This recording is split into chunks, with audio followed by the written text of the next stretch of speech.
አርሰናል 2 ብራይተን 1 አሸንፈናል። ግን ለምንድነው የምታስጨንቁን? አርቴታ ምንድነው ግን የምትሰራው? እምላችሁ ዛሬ አርቴታ አጠፋ ምናምን ነገር አይደለም። ሳካ ሰከንዳፍ የለም። የሆነ ሰዓት ላይ ለምን አይቀይሩም? ሳካ እንደዛ ፈዘዝ ደከም ስትል ማዱኬን ተፍተፋ ማስገባት በቃ ምንድነው? አርቴታ ይሄም እየተጫወተ አይደለም። ነገርየው እንዴት ነው እንዴ? ኳሱን ስንይዘው ምን ያህል አደገኛ ቡድን እንደሆነ ግን ማየት ትችላላችሁ። በእንደዚህ አይነት ባክፎር ራይስን ኢንካፔና ሳሊባን አጣምረ ከዛ ላይ ዊስኪል ሬር ነው። በእንደዚህ አይነት ባክፎር እንዲህ አይነት ጨዋታ መጫወት የሚገርም ጨዋታ ነው የተጫወት ነው። ግን ስቲል ማለት ነው ጎል ለምን ይቆጠርብናል? እኔ እኮ ያኛው ቡድን እኮ ናፈቀኝ። ኮስተር ያለው ቡድን ናፈቀኝ እኮ ማርቲን ኦዴጋርድ የሚገርም ጎል፣ የሚገርም ጨዋታ። የኔ ማን ኦፍ ዘ ማች ማርቲን ኦዴጋርድ ነው። የሚገርም እንቅስቃሴ ነበረው። እኔ ዛሬ በጣም ተደስቼበታለሁ በማርቲን ኦዴጋርድ። ዴክላን ራይስ ነው። እኔ እንጃ። እኔ ስለዚህ ሰውዬ ምንድን ነው የሚሻለው? ራይት ባክ ኖ ፕሮብሌም ማን የሚገርም ፐርፎርማንስ። ማንኛውም አሸንፈናል። ወደ ቦታችን ተመልሰናል። ኦን ቶፕ ኦፍ ዘ ቴብል። እስቲ ተጨነቅን የምትሉ ጭንቀቱ እንደው ደፈት ያደረገን ነበር የምትሉ እስቲ እጃችሁን አሳዩኝ። እስቲ አውጡ። እስቲ ተጨነቅን ተጠበብን የምትሉ ወይ እንኳን ደስ አላችሁ። ለማንኛውም ጀማ 3 ነጥብ አግኝተናል።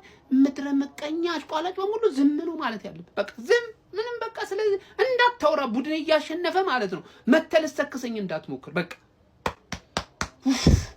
ጀማ ወይኔ እኔ ተጨንቄ ማለቂ ነው። ዘንድሮ አርሰናል አዲስ ስትራቴጂ ይዞ መጥቷል መሰለኝ። ምን መሰላችሁ? ደጋፊው እየተዝናና ኳስ ማየት የለበትም እየተጨነቀ ነው መሄድ ያለበት የሚል አዲስ ንድፈ ሐሳብ አስበዋሉ መሰለኝ። እኔ ግራ ገብቶኛል። ጭንቀቱ ሊገለኝ ነው በጨዋታ ማልማል። ለማንኛውም ጀማው ዴክላን ራይስን ዛሬ አጨብጭቡለት ጀማ። አራ ደንቁት። አረ ይሄ ልጅ ይሄ ልጅ ራሱ አይገልጹ እንዴ! ሁሉም ቦታ እንዴት ነው አንድ ተጫዋች የሚችለው? ሁሉም ቦታ መጫወት ይችላል ጀማው። ተከላካይ ወር ምንድነው የሚሻለው? አረ ትችላለህ። አንበሳ። ለማንኛውም ጀማው ዋናው 3 ነጥብ ነው። እመለሳለሁ። ኮፒ ሊንክ ሼር አድርጉና አድርሱልኝ። በሏቸው። ዝሆኗ ያው ወደ ቦታ ተመልሳለች። ለስንት ደቂቃ ነው ያስቀመጡን? ራሱ ለደቂቃዎች ነው አንደኛ የነበር ነው። አንደኛ መሆን የማይቻልበት ሰዓት ላይ ደርሰናል። ምንድነው ሌላውን ተው። ይሄ ምንድነው? ራያ እንደ ወይኔ እንዴት እንደሆነ ተቃጠልኩኝ። እንኳን ስትመልሰው አይመለስማ። ስለማይመለስ እኮ ነው የተቃጠልኩት። እንዴ ምን አይነት ሰው ነው? በቃ በኦንጎል ማሸነፍ ሆነ ስራችሁ። ምንድን የሆነ ሰሞን በኮርና ብቻ ታሸንፋላችሁ። ኮርና እያገቡ አሁን ኦንጎል ኤፍሲ ባካት ተገን ስትሬስ ኤፍሲ ይላል። 3 ነጥብ ኤፍሲ እቺን አትርሷት። የፈለጋችሁትን ስም አርጉልን ከ3 ነጥብ ኤፍሲ ጋር ማለት ስለማይቀርማ ምን አይነት እኮ ጠላቶች እንዳሉን ማለት አሁን እኔ ኦንጎሉ ማለት ያርሰናል ደጋፊዎች አላስደሰተህም ወይ? ሴት ፒስ እንድንወድ አደረጉ። ኦንጎል እንድንወድ አደረጉ። እናገኘዋለና ገባለ። ያለ ምክንያት አይደለም እኮ ሁሌ ኦንጎል የምታገኘው ባባዬ። ብራይተን ኦንጎል ታሪክ የለውም ያልሽን ሰውዬ ሰላም ነሽ? እንዴት ነሽ? ታሪክ እየሰበር ነው በኦንጎል ራሱ ማለት ነው። ካለፉት 4 የፕሪሚየር ሊግ ጨዋታዎች 3ቱን በኦንጎል ያሸነፍ ነው፣ አንዱን በሴት ፒስ ያሸነፍ ነው። እንችላለን ማን ሴት ፒስ ኤፍሲ ኦንጎል ኤፍሲ 3 ፖይንት ኤፍሲ ግባ እናውጣው። ራያን ናውጣና እናግረኝ 2-1 ላይ እንደዚህ አይነት ሴቭ ማለት ገባ። ራያ ማለት ራሱ እኮ በቃ አይደብረውም። አንድ ሲሞከርብን አንድ የሚገባብን ነገር ብቻ ነው የሚያቃጥለኝ። ገባ አይደል? እሱም ደግሞ እንዳረጋገጥኩት ከሆነ ሌሎቻችሁ መዝናናትን ትችሉ። እኔ የሚያስጨንቀኝ ማንሲቲ አይደለም። እኔ የሚያስጨንቀኝ ከማንሲቲ በላይ ማብራት ነው። ገባሱ? ስለዛ ጂ ፓወር ሜሽን አድርጉልኝ። አብረን መስራት አለብን። we are the gunners come on ጄሱስ ትችላለህ ነው የምልህ። በቃ ትችላለህ። ምን አይነት ጨዋታ ነው መጫወት ያለብን? ጄሱስና ማርቲኔሊ ሲኖር ልታስጨንቀን ከሞከርክ ትከፍልበታል። ገባል? ሎ ብሎክ ካረክ ደግሞ ጊዮከሬዝ ባያገባም 2 ተከላካይ ያቅፍልናል። ትሮሳርድና ሳካ ጠቅ ያደርጋሉ ማለት። ኦዲጋርድ ዛሬ ምርጥ ነበርሽ። ባንቺ ጎል ነው ነገሮች ራሱ የተበረገዱት። ከባችሁ አይደል? ከዛ ኦንጎሉ ግዴታ ነው። የሚቀጥለው ጨዋታ ቪላ ኦንጎል ጠብቂ። የኛ ሰፈር መብራት ኃይል እኔን እንጂ አርሰናልን ማቆም አይችልም። ያራዳ ልጅ ማለት ነው። መብራት ጠፍቶ ነው እንግዲህ በመኪና ላይ ነው እየሰራላችሁ ያሉት። ያራዳ ልጅ በሚገርም ሁኔታ ያመጣ ምንም ያመጣል። አርሰናል ነው የተዘፈነው ነው ማለት ያራዳ ዘንድሮ እንደ ቀልድ አንላቀቃትም። እንደ ቀልድ ሄደች መጣች መበለውላል አርሰናል። ጋብርኤል ማጋሌሽ ወደ ቡድኑ ተመልሷል ማለት ነው። ያራዳ ልጅ ይሄ ለአርሰናል እጅግ በጣም ከ3 ነጥቡ በላይ ቆንጆ ዜና እሱ ተረዳኝ። አጥቂ ተከላካይ አማካኝ እኮ ነው የተጎዳው። ብቻውን 3 ሰው እኮ ነው ያራዳ። አረ በረኛም ይሆናል አንዳንዴ። ችግር የሌለበት ተጫዋች ነበር ተጎድቶ የነበረውን ከጉዳት ተመልሶ ተቀይሮ መግባት ችሏል ማለት ነው። ካላፊዩሪ ጉዳት አስተናግዷል እየተባለ ነው። እሱም በኋላ ምን ይሆናል። አሁን ግን 3 ነጥብና አርሰናል አንፋታም ብሏል። ይሄን ቦክስ እንግዲህ ደግሞ መወጣት ከቻሉ ዘንድሮ የሚቆሙ አይመስለኝም። ያራዳ ልጅ ሐሳብ አስተያየት ኮሜንት ላይ በደም ሼር ኮፒ ሊንክ ይደረግ። ይመቻችሁ። አንድ እስቲ ለመድፈኞቹ አርሰናሎች ጋይስ ምንም ቢሆን ማንቸስተር ሲቲ ቀድሞ ጨዋታውን አድርጎ አሸንፎ አርሰናልን ልክ እንደባለፈው ሁሉ ጫና ውስጥ ከቶት ነበረ። ነገር ግን ጫናውን በሚገባ ተወጥተውታል።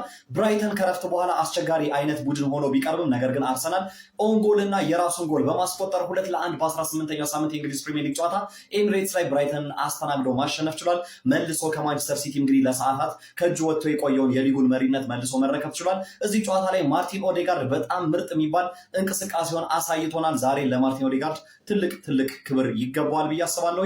ብራይተኖች በመጀመሪያ አጋማሽ ምንም እዚህ ግባ የሚባል ፐርፎርማንስ አላሳዩም ነበር። በአርሰናል በኩል ግን አሁንም በተደጋጋሚ እየተመለከተው የምንገኘው ጨዋታዎችን በጊዜ የመግደል ችግር ዛሬም እንግዲህ ለማየት ተገደ ነበረ። በተለይ ከረፍት በፊት 3-0 ወይም 2-0 አትሊስት ጨዋታውን አድርጎ መውጣት የሚችልበት በርከት ያሉ የጎል ዕድሎች አግኝቶ ነበር፣ ነገር ግን አልተጠቀመበትም። ዋናው ግን ሙሉ 3 ነጥቡን በኤሚሬትስ አግኝቶ መሪነቱን ከማንቸስተር ሲቲ መልሶ ተረክቦ በ42 ነጥብ እንግዲህ ሊጉን እየመራ ይገኛል። ስለ ምሽቱ የአርሰናል አስደናቂ ጣፋጭ ድል እናንተስ ምን ትላላችሁ? ሀሳባችሁን ኮሜንት ሴክሽን ላይ ያጋሩኝ። ሜዳ ስፖርት ፎሎ ማድረግ እንዳትረሱ። ቆይ እስከ መቼ ጥገኛ ሁናችሁ? መቼ ነው ራሳችሁት ባገባችሁት ጎል የምታሸንፉት? ቆይ መቼ ነው? ዛሬም እንደዚሁ ሶስተኛ ተከታታይ ጨዋታ መሰለኝ በእርግጠኝነት እነሱ ባገቡት ጎል ኦንጎል። ለምንድን ነው ከሌላ ክለብ ተጫዋች የምታስፈርሙት? ተቃጠል ያለው እኔ እኮ ለምን እንደሚያጓጉን ራሱ አላውቅም እኮ። ምድረ ጆሮ ጠቢና አጎብዳጅ አቃጣሪ በየክለቡ ተቀምጦ እኛ ቤት በኩል ታዲያ ቋጠሯችን ይሳካ ለወጉ ነው እንጂ ውድድሩማ ጨዋታው በሙሉ ቀድሞ አልቆልሻል እየተባልን ታዲያ እኛ ቤት በኩል ቋጥረን እናሸንፍ ነው እኮ። ኧረ በየክለቡ ተጫዋች የምታስፈርሙትን ነገር አቁሙ። ተው ግን እንዴ! የቆመ ኳስ ሲነቃ ሲባነን ጭራሽ ተጫዋች እያስፈረማችሁ ማስገባት ጀመራችሁ። ዛሬም ብራይተን 2 አገባ፣ አርሰናል አሸነፈ። ኧረ እንደው እሺ ኦንጎል ኤፍሲ ተናግሬያለሁ እኮ ቅድም ቪዲዮ ስሰራ። ዛሬ ደግሞ ማን ያገባላቸው ይሆን ብያለሁ እኮ። እኔ እኮ እንደው ከማንም ቲም ጋር ይጮቱ አንድ ከብት ይመጣል። በቃ አንድ ከብት ራሱ ላይ ሊያገባ ማለት ነው። ጭራሽ ከኮርና እንደዚህ ብሎ ራሱ ላይ ያገባ። በሱ ጎል እንግዲህ አሸንፈው ወጥተዋል እንጂማ በአንድ በሚያምር ማርቲን ኦዴጋርድ ጎል ብቻ እስቲ ተመርኩዘው ያሸንፉ ይሆን ብለን እየጠበቅን ደገመላቸው። እንግዲህ ኦንጎል ምን ማድረግ ይቻላል። ብራይተን ደግሞ ሰከንድ ሃፍ ነው ጨዋታ መጫወት የጀመረው ከ2-0 2-1 አድርገው ከዛ በኋላ ያስጨንቋቸዋል። ምንም የለም እንግዲህ ይሄ ነው ይሄ አርሰናል ነው። እኛ አዌይ እየሄድን ከባባድ ጨዋታዎችን ስናሸንፍ ተጨንቆ ምናምን ትላላችሁ እናንተ በሜዳችሁ። ካሮሚ ቶማ የብራይተን ምርጥ ተጫዋቾች የሌሉበትን ብራይተን እንደዚህ ተሳቆ እያሸነፉ ከሲቲ በላይ አሁንም ግምት ቢሰጠው አርሰናል ነው። ይመቻችሁ። ለማንኛውም ሴሜኒዮ ማለት ነው። ሴሜኒዮ ብቸኛ ጎል ዛሬ እንደምታዩት ሃላንድ ተሸንፈዋል። በርንማውዝ እና አባቴ አትሰቃይ ብቻን እያገዝካቸው ሴሜኒዮ ነው ዛሬም ለበርንማውዝ ያስቆጠረውና እስቲ ቆይ ጎሉን አየውና የሚገርም ጎል ከሆነ እስካሁን አልተፖሰተም። ለማንኛውም ሴሜኒዮአችን ቶሎ ናልን። ግን ቆይ ቢቆይ ደስ ይለኛል። ሴሜኒዮ ገባችኋ? ከቦርንማውዝ ጋር አዌ ያላቸው አርሰናል ጨዋታ ከ1-2 ጨዋታ በኋላ ነው ምናምን ነገርና እሱን ተጫውቶ ፈጅቶልን ቢመጣ ደስ ይለኛል። እኔ ግን ምን አይነት እንደው ማንቸስተር ሲቲ አጉል ልምድ ሶስ እኮ እያስጀመረች ነው። ብራዘር አንድ እናስቀምጣለን ከዛ አጣጥመዋለሁ ስትል ይበቃሃል ለዛሬ እያልን ስናወርድ ለሰዓታት በቃ ከአንተ ጋር የሆነ እስክጫወት አንድ ስጫወት 2 እንደዚህ የተጫወትን አንዘልቅም። እስኪ አንድ ጨዋታ ተሸነፊ አንቺ ሲቲ አይደለሽ መጨረሻ ላይ አክተር አይደለ? ምንድነው ዴክላን ራይስ? ለምንድነው የ7 ተጫዋች ደሞዝ ማይሰጠው? ለምንድነው በተፈጥሮሽ እሱ ባለ 4 ሳምባ ሆነ ለአራቱም ሳምባው ነው መከፈል ያለበት? ሜዳ እንደዚህ ቢስሚላ ዛሬ ግን በእናትህ በክሊንሺት የምንወጣውን ጨዋታ አሸነፍን፣ የሊጉ መሪ ሆነናል። ጋብሪኤል ማጋሌስ ደግሞ መጣ። እኔ ዱብ ብዳ ነው ሲያሟሙቅ ሰገረን። ጭራሽ ገብቶ ይጫወት ገብቶ ይከላከል።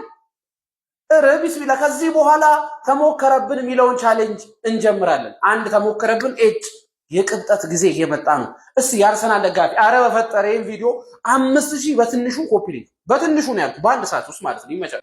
አርሰናል አሸንፏል። ኦን ጎል አጌን ምንም አታመጡም። እኛ ይላችሁ በራሳችን ዌፐን ማለት ነው ክሮስ እናደርገዋልና ራሳችሁ ላይ ትከታላችሁ። ቋጣሪ እንደፈለክ ብትቀመጥ ማንንም ሰው አያስቆመኝም። ማንንም ሰው ማለት ነው። ካፒቴኔ ተመልሷል።